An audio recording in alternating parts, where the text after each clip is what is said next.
Hello అండి అందరికీ. ఈరోజైతే మన న్యాచురల్ ఫార్మింగ్‌లో ఉన్న ఏటీ మోడల్‌కైతే ద్రవజీవామృతం స్ప్రేయింగ్ చేయడం జరుగుతుంది. ద్రవజీవామృతం యొక్క తయారీ విధానం తర్వాత వీడియోలో అప్లోడ్ చేస్తాను. ద్రవజీవామృతం యొక్క ఉపయోగాల చూసుకుంటే ఇందులో ఉండే శనగపిండి, బెల్లం అనేవి సూక్ష్మజీవులకు ఆహారంగా ఉపయోగపడతాయి.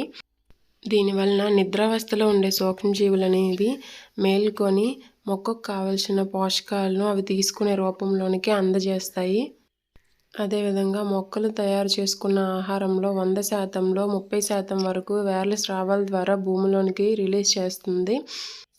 మనమేం చేస్తున్నామంటే ఈ సూక్ష్మజీవులు చేయాల్సిన పనినేమో మనం డిఏపి, యూరియా రూపంలో మొక్కకు అందజేయాల్సిన రూపంలోనే మనం డైరెక్ట్గా మొక్కకి ఇచ్చేస్తున్నాం. అందువలన ఈ కెమికల్స్ని తగ్గించి నేచురల్గా పండించడానికి ట్రై చేయండి. మొత్తం ఏం చేస్తుందంటే మనం స్ప్రేయింగ్ ఇస్తాం కదా, ఆకుల పైన నూగుపోగు లాంటి ట్రైకోమ్స్ అనే నిర్మాణం అయితే ఏర్పరుస్తుంది. ఇవేం చేస్తాయంటే రసం పీల్చే పురుగుల నుండి మనకి రక్షణ పొందడానికి చాలా బాగా ఉపయోగపడతాయి.